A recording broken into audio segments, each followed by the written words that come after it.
So earlier I shared about like music salary and making money from music and being a freelance artist, using instruments, using things like that to make money.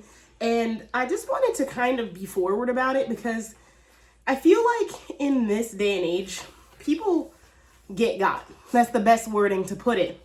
Artists, musicians, people who make things like woodworkers and everything else.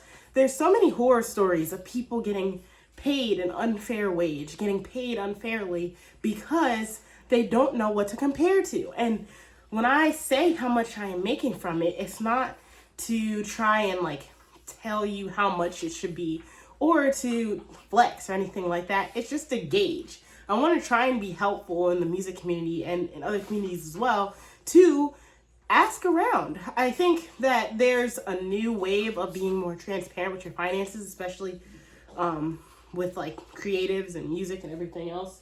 And one of the things that I want to try to be more transparent on is that because music has been a time. I've had to figure everything out on my own, or I've had to kind of ask around and see what other people kind of think. And that's one of those things where you don't typically get that knowledge unless you have music friends. And even then, they could also be getting taken advantage of.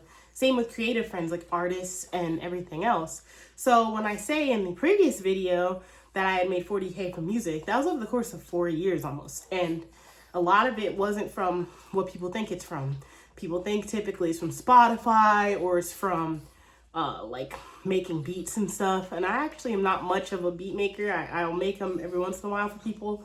But I typically make the most money from shows and from being good with instruments and doing lessons and playing gigs and whatnot. So it's kind of where I kind of fall in terms of being a musician, but I do want to shift that. And I think parts of the ways to do that is to recognize where all of your money's coming from and kind of diverting that to different streams so that you're not just stuck getting that from that one. The problem for me was that I was doing shows and then 2020 happened and shows was the majority of my money. So like I did some virtual shows and stuff, but it was nowhere near what I was making the first 2 years from 2018 to 2020. So after that, I was like, oh, I see. I have to diversify. And I had to learn that. It wasn't something that like I just inherently had. I just knew that something was working. And sometimes we get into this mindset of like, something's working, so I have to keep doing it. Something's working, so I have to keep doing it. Not necessarily. Something is working, so you should keep doing it, but you also should diversify in case that something else doesn't work. And that was one of the cases for me. There was no way to predict that 2020 and 2021 would be the way that it was, but would have been nice for me to think about that a little more and try and see about delving more into Spotify, into Bandcamp, into YouTube revenue, things like that for music. YouTube revenue for music. I'm not making anything from videos, but if I ever do, I'll probably talk about that at some point because this is like my fun project that you all are traveling along with me on. But it's one of those things where like I want to continue to try and search different avenues and test things out and kind of work with you all and figuring that out.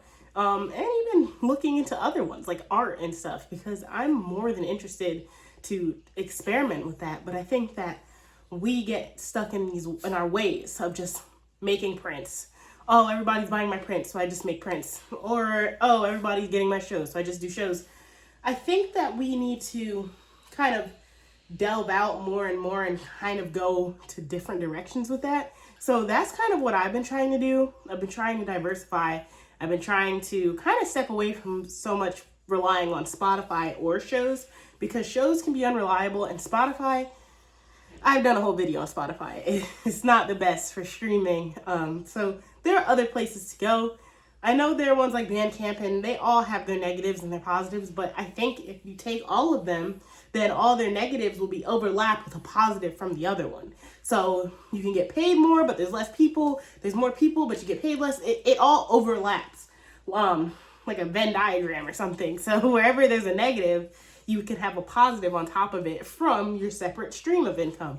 And they can all kind of work together to help you build more of a self-sustaining artist income.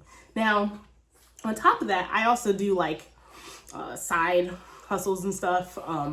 I mainly work like a 40-hour job, and that's where I make a good bit of my money, the majority of my money from tech. I work in IT. And then for my, sorry, I keep turning because my puppy is behind me. But I work a 40-hour job in IT, and then I work with music, and I'll make some money from music. I don't make a crazy amount right now from music, but it probably is a little less than like $1,000 a month from everything.